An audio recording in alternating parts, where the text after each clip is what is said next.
Good evening, Advocate Phehane. Good evening, Chief Justice. Good evening, Commissioners.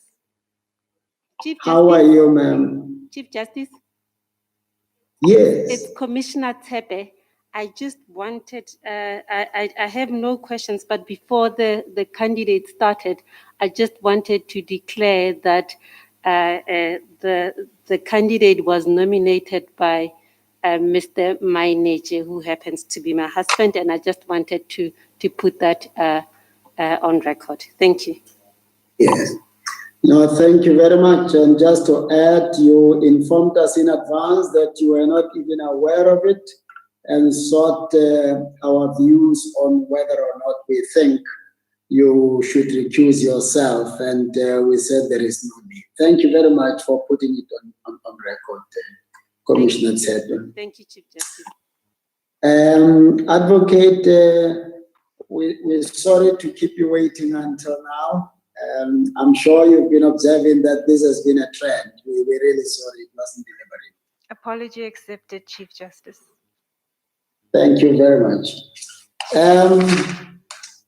You have spent a lot of time and probably almost all your life since obtaining qualifications dealing with labor-related issues. Am I right?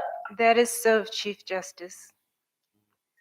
And did your postgraduate diploma in labor law that you passed with distinction help you in dealing with labor matters better?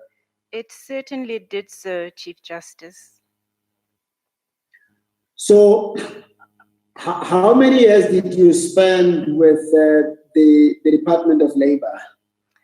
That would have been around 7 years, if my calculation is correct. Yes, and with BP, dealing with employee relations issues? About 4 years, Chief Justice. And it was not only dealing with employment relations matters, it was also serving under the then CEO as his executive assistant, which gave me exposure into the business side of the multinational entity of BP South Africa. And you then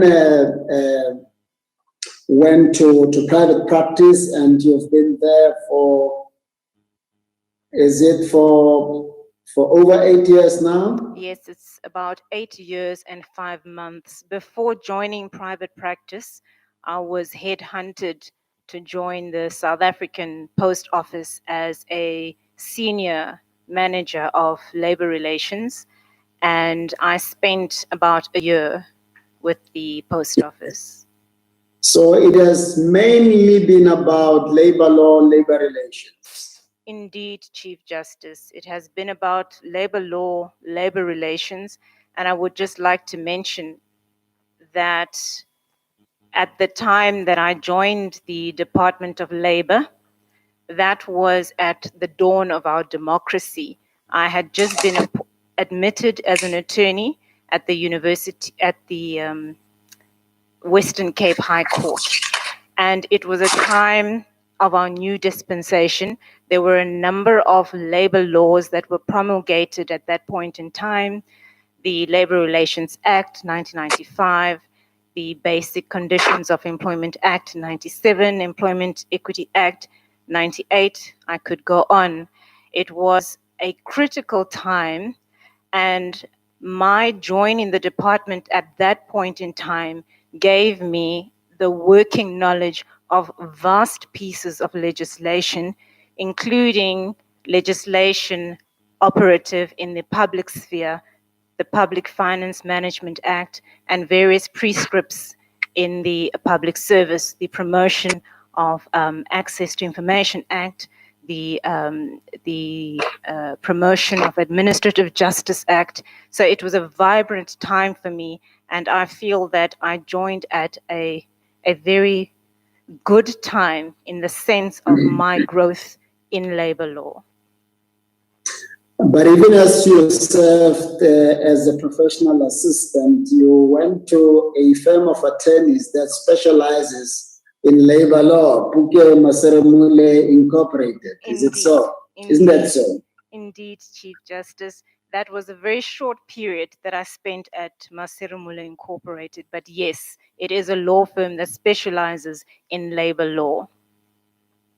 And you've acted as a judge of the labor court as well. I see you've attached judgments. That is so. In March of 2019, in the first term of last year, and I am currently acting as a judge in the labor court for the second term of this year. Thank you so much. Colleagues, may I have the names of those who have questions for the advocate, please? Lukele. Very well. Sorry, is that you, Commissioner Singh? Yes, Chief Justice, thank you. And Dodovu. Was there another colleague as well? Dodovu. Lukele.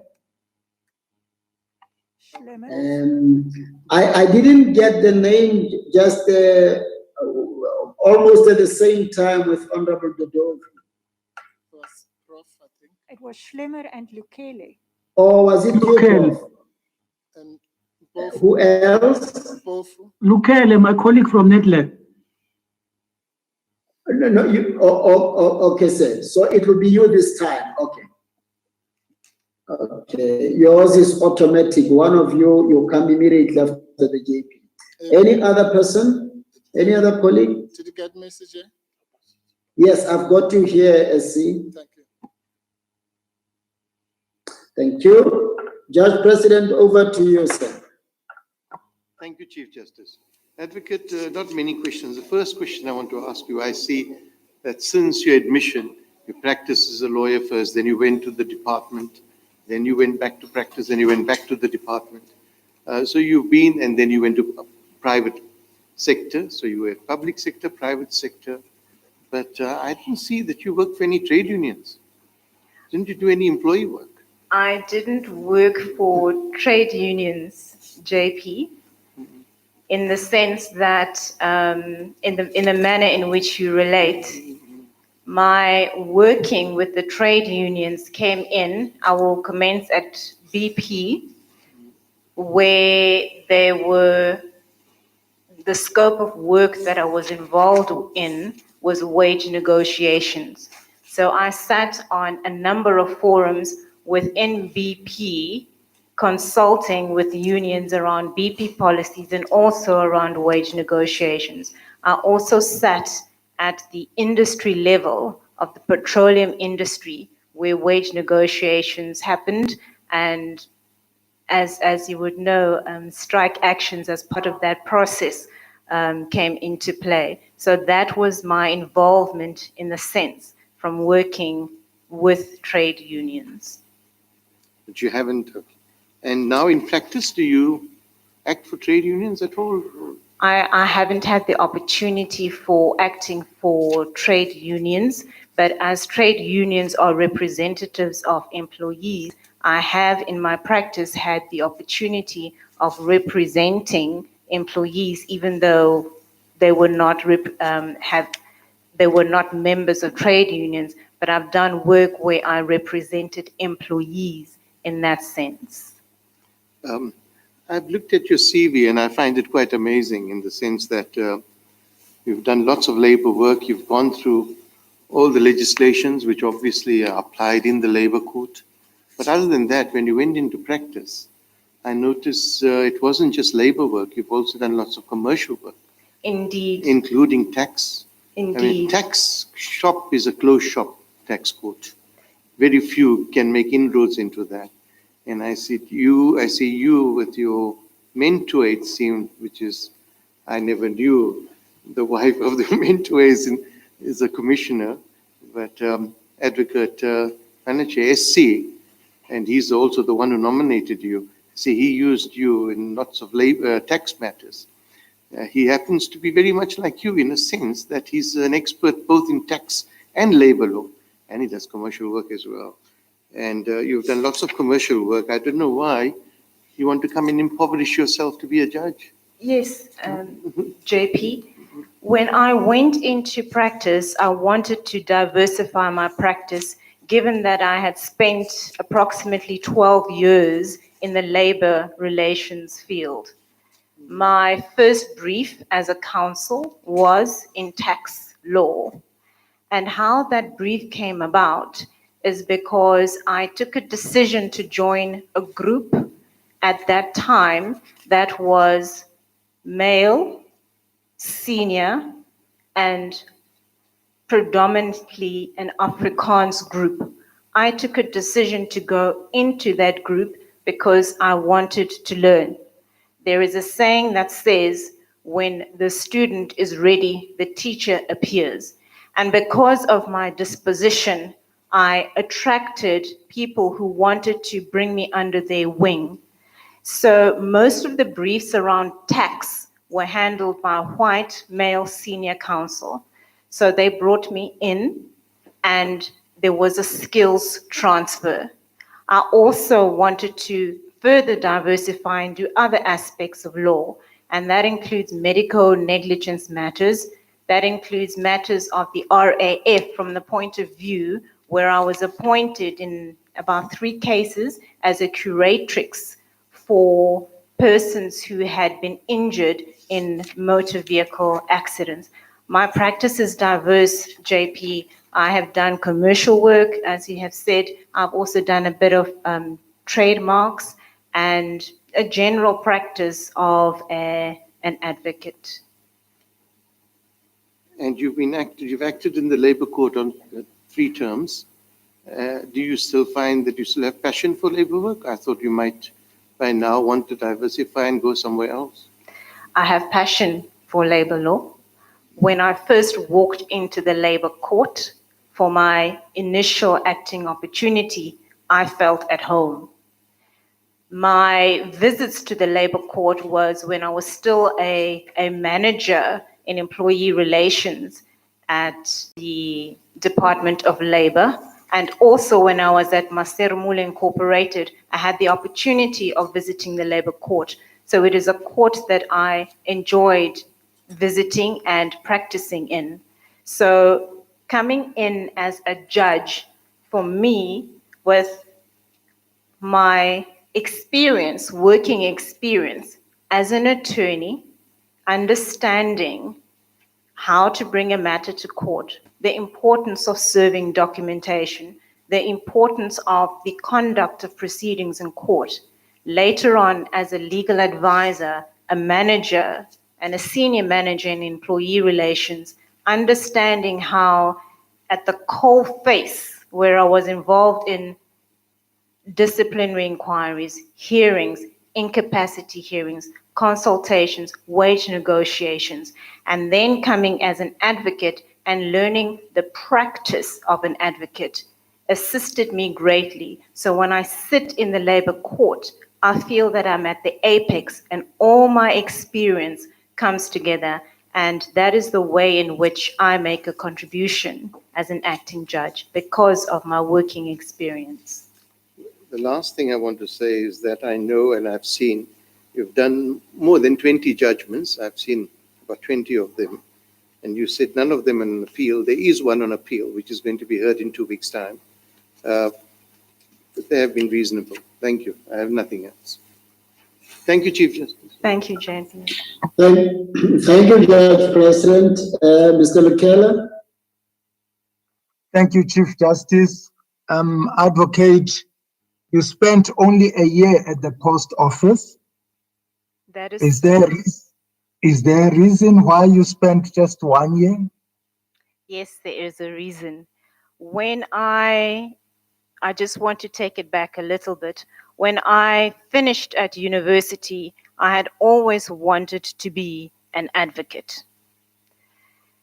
I had a discussion with one of my lecturers at the time who discouraged me from joining the practice of an advocate. At the time, pupillage was 6 months. And his words to me were, "You are black, you are female. If you join the bar in the Western Cape, you will go hungry because nobody will brief you. So rather pursue the profession of an attorney." I took on articles at an all-Jewish law firm. I was the only black professional, albeit a candidate attorney at the time. With the greatest respect to attorneys, I did not enjoy the practice of an attorney. When I qualified, when I was admitted as an attorney, I began to think of other ways in which I can use my skills that I had acquired. And that is when the opportunity came to join the Department of Labor. And I've explained my role in the Department of Labor to the committee. I joined BP. I was headhunted at the post office. While I was at the post office, that nudging came to me. I was about 38 years old at the time. And I had a conversation with myself that I don't want to live a life of regret. If I don't join the bar now, before I turn 40, I never will. And so I took that decision. And I just want to mention at this juncture that there's a Nigerian poet called Chimamanda Adichie who says one should be careful of a single story. So I took the decision to be an attorney because I had a single story. I now have been enlightened by a book that I have read by advocate Tembeka Mugaitobi, The Land is Ours, where he gives a detailed historical account of the challenges that our forefathers in law faced in the early 20th century, where a conversation was also had with one of the forefathers, Poswayo, who didn't stay long at the Cape Bar because of racial discrimination. And when he wanted to join the Grahamstown Bar, he was told by an attorney, do not join the Grahamstown Bar because it will be economic suicide. So I was startled that a conversation that had happened in the early 20th century was the exact conversation that happened in the late 20th century with me. And had I known this second side of a story, I would have taken a decision when I left university to join the bar, to change that narrative. When I look at the woman that I have now grown into, I am a vehicle of change, and I make it a point to move into areas to begin to break stereotypes and change the narrative that Black females cannot be successful as an advocate. So to answer your question, at the post office, I took that decision, and I'm very glad that I did, because I am where I am today before an esteemed committee as this to now apply for a position as a judge in the labor court. Chief Justice, I'm not too sure if I could then just ask this one last question of the candidate. Please go ahead, sir. Please go ahead. Thanks, Chief Justice. Advocate, the reason I'm asking, and I have understood the fact that you had a calling and that's where you were going. But here is a struggling SOE or a government-owned post office. They headhunt you. Yes. They really are desperate for your help, and you agree to join them. Yes. And then you only stay a year. I'm sure it was tragic for them to lose you just like that. And I understand that you're looking at your own path. Yes. But couldn't you just stay a bit more to add more value? I don't want to sit here and start talking about what the post office itself has gone through in the last years or so. Couldn't you just stay a bit to repay their faith in you as a person after being headhunted? Commissioner, indeed, I was headhunted. However, when I joined the post office, the message that I received was, we do things differently here. And I just want to mention that one of the first tasks as a senior employee relations manager I received at the post office was to investigate a case of alleged sexual harassment against a male. I did the investigation. I spoke to the male concerned. I spoke to the female concerned. I spoke to persons who would have been witnesses. I produced a report. My report found that there was no sexual harassment. Irregardless of my report, the man was charged and dismissed. He then approached the CCMA on the basis of an unfair dismissal dispute. I was subpoenaed as the investigator, and in my place of employment, a conversation was had with me, which was the following. It is either you do not go to the CCMA, or you go to the CCMA and you do not disclose what your finding was. And I said, I can do neither. I went to the CCMA. I answered the questions that I was asked to answer. The commissioner at the time gave a very scathing report about what had happened. The gentleman concerned was exonerated. And I had a conversation again with myself. I am a person of integrity, and I did what was right. Yes, it was very uncomfortable for me, but the point is I didn't leave at that point in time. I still stayed on, and it was only the following year that I decided, as this knock was still knocking on my door, to join the bar as a pupil. Thank you, Chief Justice.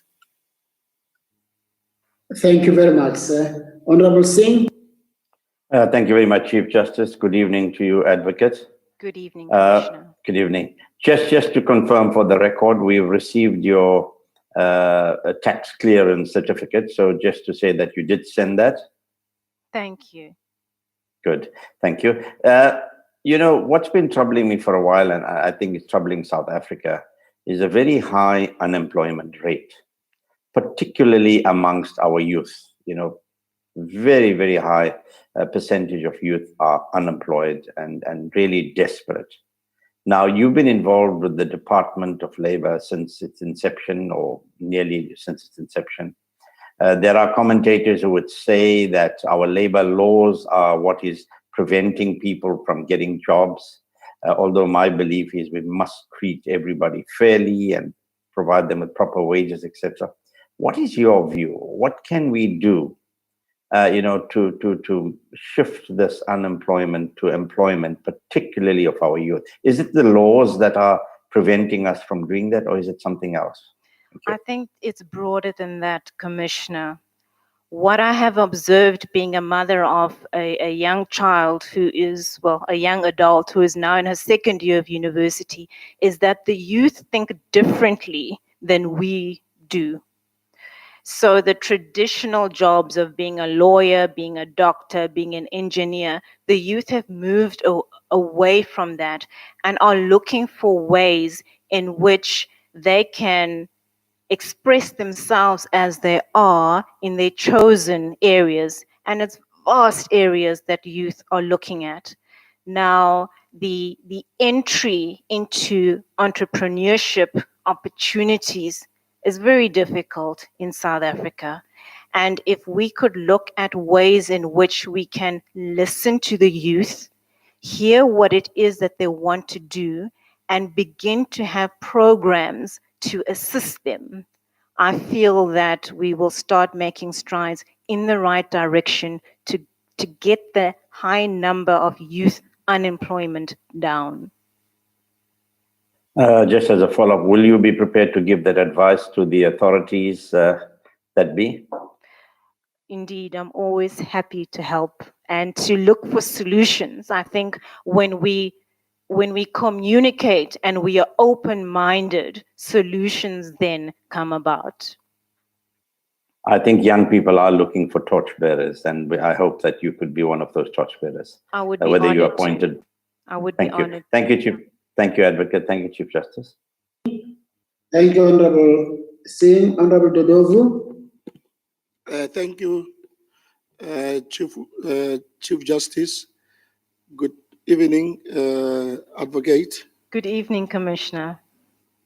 Firstly, I want to express my appreciation from what I hear, and I admire your assertiveness and your conviction in terms of dealing with the issues as you explain them. Now, my question is in relation to the work that you have done. You indicate that you appeared severally on the dispute resolution mechanisms that are created below the labor court, like your CCMA and your bargaining councils. In your view, what are the impediments that makes it possible that matters that necessarily need to be tackled at those levels, at those dispute resolution mechanisms, to be taken to the higher courts or to the labor court? What could be the problem? Because in my view, other matters could be best be settled at those levels. In your view, what are those challenges and limitations? The challenge, Commissioner, begins where the problem starts, and that is in the workplace.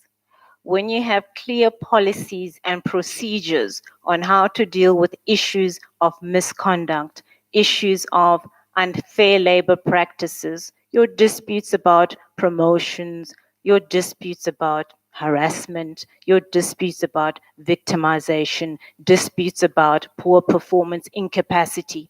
When we have clear procedures on how to deal with those, they will not escalate to the next level, be it at the bargaining dispute resolution fora. And I say that because the work that I did in the Department of Labor was to ensure that presiding officers, line managers knew how to handle discipline, for example. It didn't necessarily have to lead into a disciplinary inquiry. A conversation could be had. If it is a matter of progressive discipline, well, that is where it ends. But should it be a misconduct hearing or a grievance hearing, clear procedures. The employees need to know what are their rights. The person who's presiding needs to know, the flow of the conduct of the proceeding. I put together a manual for training for presiding officers to handle grievances, disciplinary hearings, and incapacity procedures. I also put together a template as a report, because your report also needs to be clear. You have to set out the evidence that explains the reason that you have reached, and that will eliminate issues around appeals. You can never stop appeals. People will sometimes appeal because they feel that they were not heard or something was amiss about the process, and that is all well and good. But if you sort out those structures at those levels, those processes, they will not necessarily elevate. Now, at the dispute resolution level, where matters should not be there, I think they should be cut out. So issues around condonation or issues around the incorrect type of dispute that is being lodged at the CCMA or bargaining council, I think there has to be a point where staff look and see, is this something that belongs here, and advise the people so that it doesn't end up at a hearing and you find that you have no case. Okay, I heard that. Now that you're talking of the presiding officers, in your view, what are the capacities of commissioners who preside on cases, especially on conciliation and arbitration? Do you think that those dispute resolution institutions attract people or recruit people with the necessary capacity, skills to can preside over those particular matters? From the reviews that I have had to deal with at the Labour Court, my view is no. A lot more training needs to be done for the commissioners to understand what their role is and understand the nature of the dispute that they're dealing with. And in that case, that would eradicate the number of unnecessary reviews that end up at the Labour Court. Yes, just my last question as CJ. In terms of the jurisdiction, I've noted that when there is a dispute between employers and employees, especially around issues of contract of employment, people prefer going to the High Court than going to the Labor Court because they think that matters will be expeditiously resolved at that level.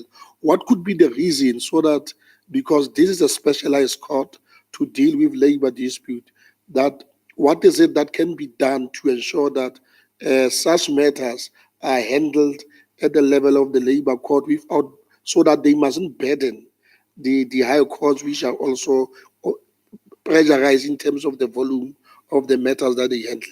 Yes, litigants have a choice in terms of Section 77 of the Basic Conditions of Employment Act. If it is a contractual issue, they may choose to either approach the High Court or approach the Labour Court. The Labour Court enjoys the very same jurisdiction. As you say, it is a specialized court to deal with labour issues.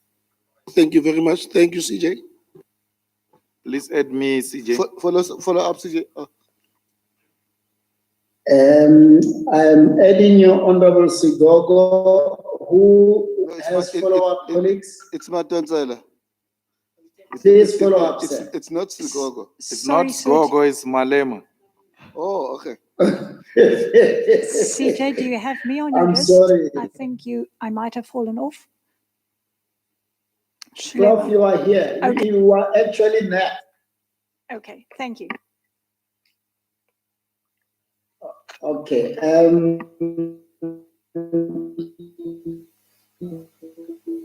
So it's follow-up SC. Please go ahead. Thank you, thank you, Justice. Advocate Madonsela SC. I Yes. thought you had a follow-up. Yes, a follow-up, CJ.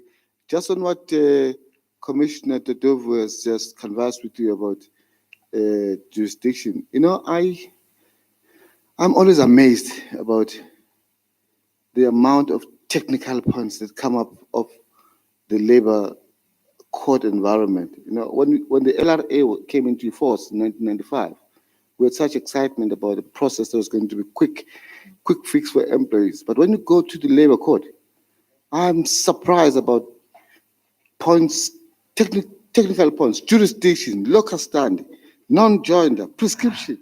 You get hit with all of these technical points. And I wonder what's your view about these jurisdictional points that get taken in the labor court and all the technical arguments that get raised time and again in the courts, and they don't seem to achieve the purpose for which the LRA was initially conceived.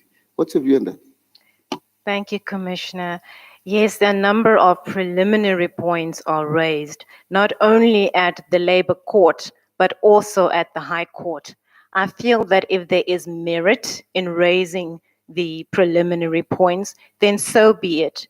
If a pleading is excipiable, it is excipiable. For example, if a matter was not lodged, for an example, at the Labour Court, if a matter was not brought within the prescribed time frame for review, well, that is a point that must be taken with the greatest of respect.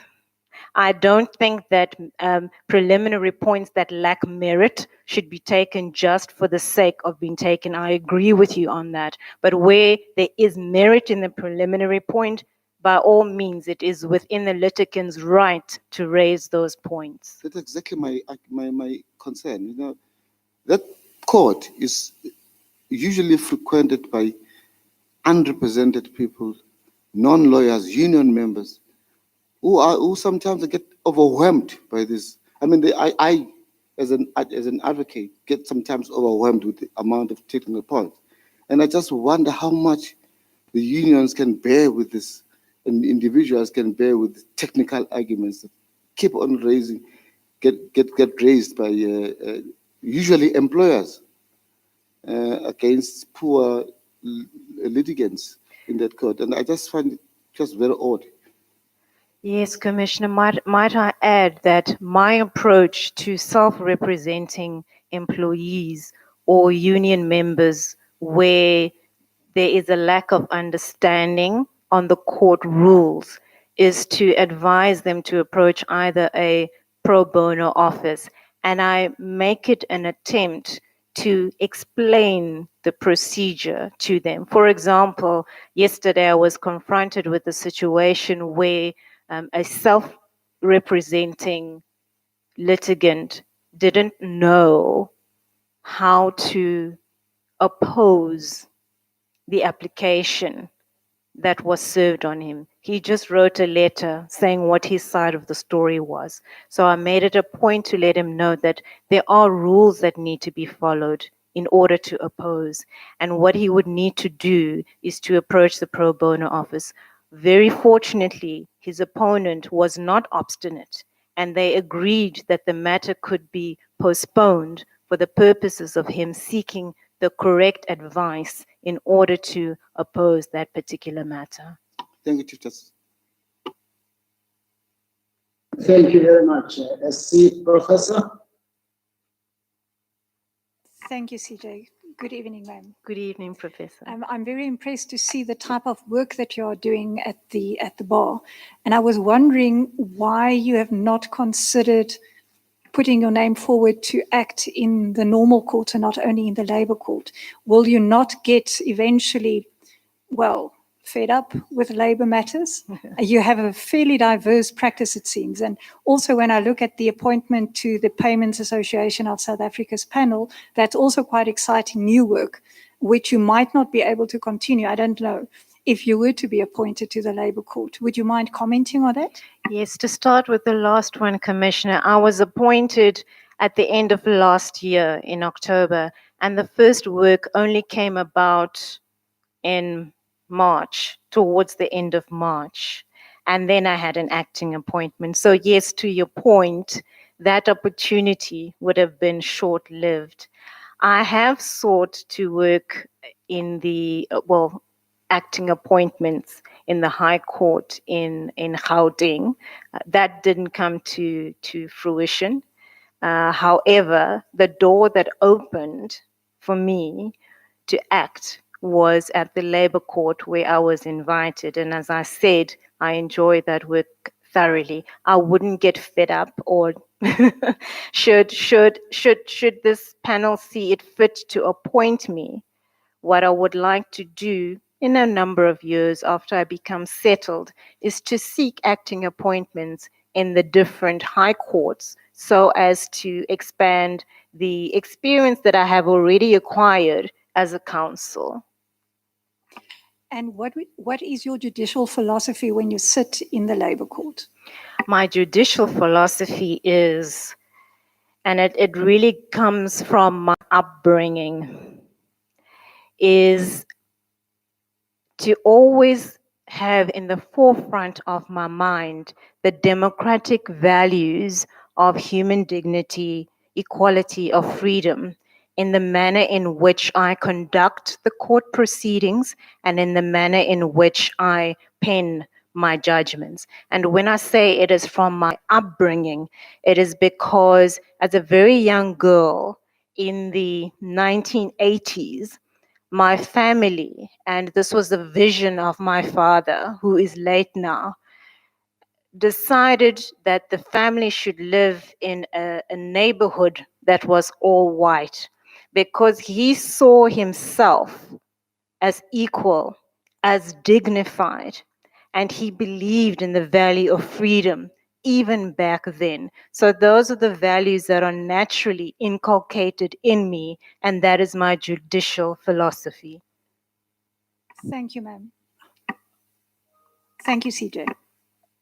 Thank you, Professor. Advocate Mpofu, SC. Thank you, CJ. Good evening, ma'am. Good evening, Commissioner. Thank you.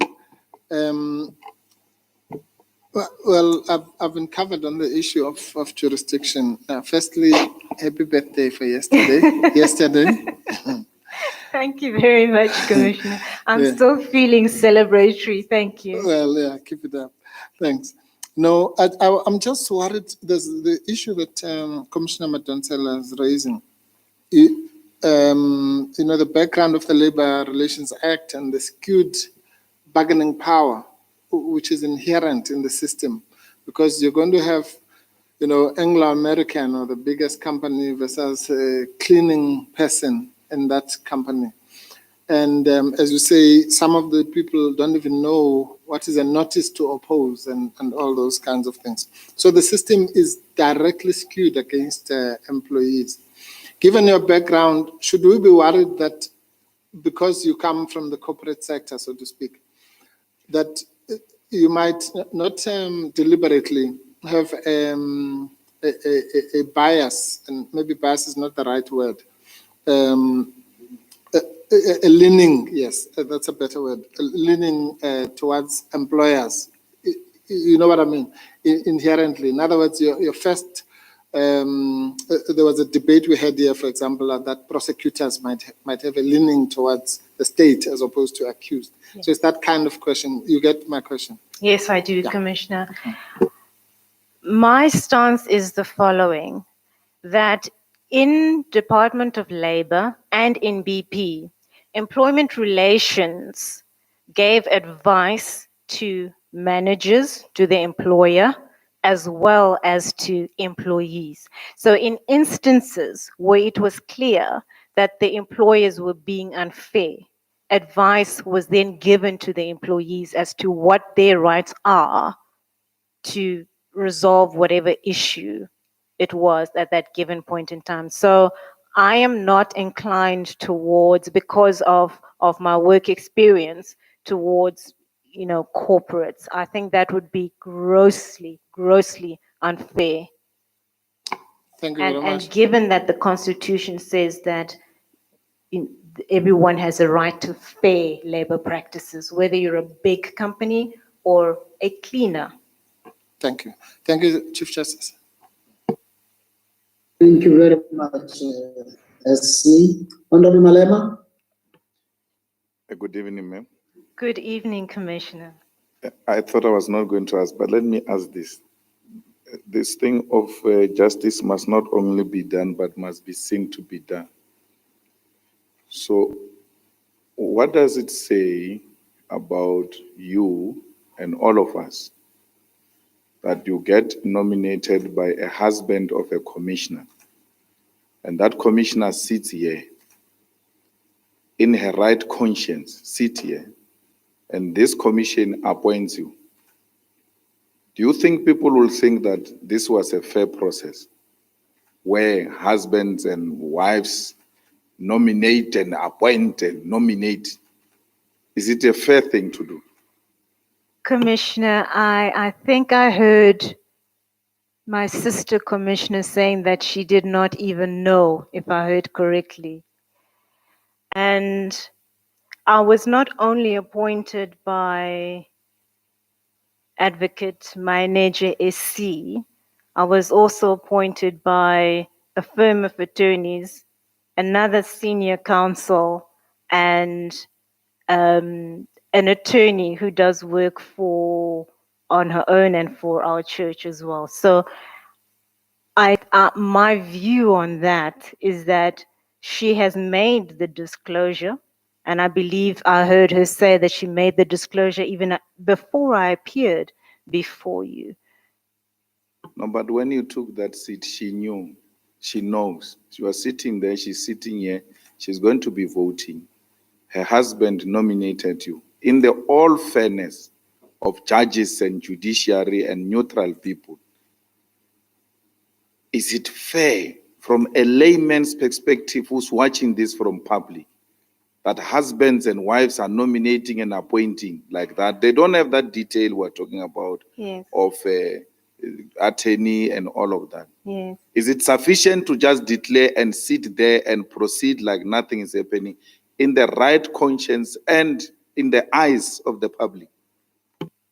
I'll start with my conscience. I didn't even know the commissioner was married to Advocate Manager, and this is not an appointment of a husband and a wife. This is an appointment by Advocate Manager in his own right. And Commissioner, I don't know your processes here when a decision is taken. She has made the disclosure. I would respectfully leave it up to the Commission to decide at the point when decisions are being made whether she's a part of that or not. But for me, I certainly did not know, and I take your point about justice must be done and must be seen to be done. Thank you, CJ. Thank you. Thank you very much, Honorable Malema. Advocate, you are excused. Thank you so much, ma'am. Thank you, CJ, and thank you very much, Commissioners. I appreciate it.